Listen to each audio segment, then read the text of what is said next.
Governor Haslam's new book is a biblical antidote to political division. Former Tennessee Governor Bill Haslam, pictured here, came out with a new book that he believes will help heal our nation. With the increasingly polarized and problematic politics we live in, he's got a simple solution to help people get along. Humility.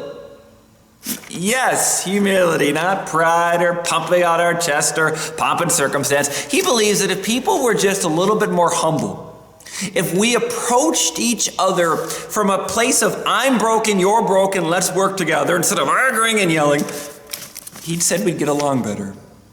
Isn't that a crazy idea?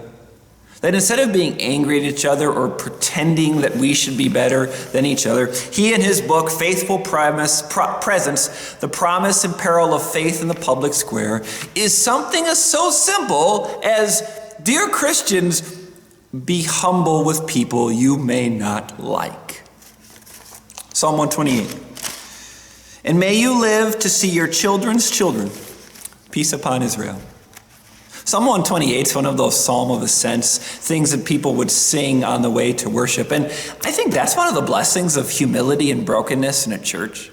I may not always get along with everybody else in the world, but when I come to church, it's not about my anger. It's not about my political or socioeconomic status.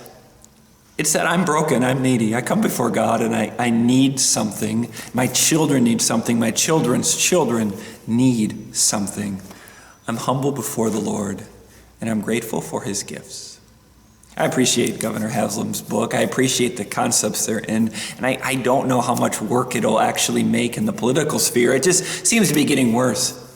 But I appreciate the concept that in church, maybe one of the last places, it seems, certainly not on internet messaging boards, that in church I can come and admit that I am broken, admit that I am humble, and receive grace and mercy, because that's why other people are there too.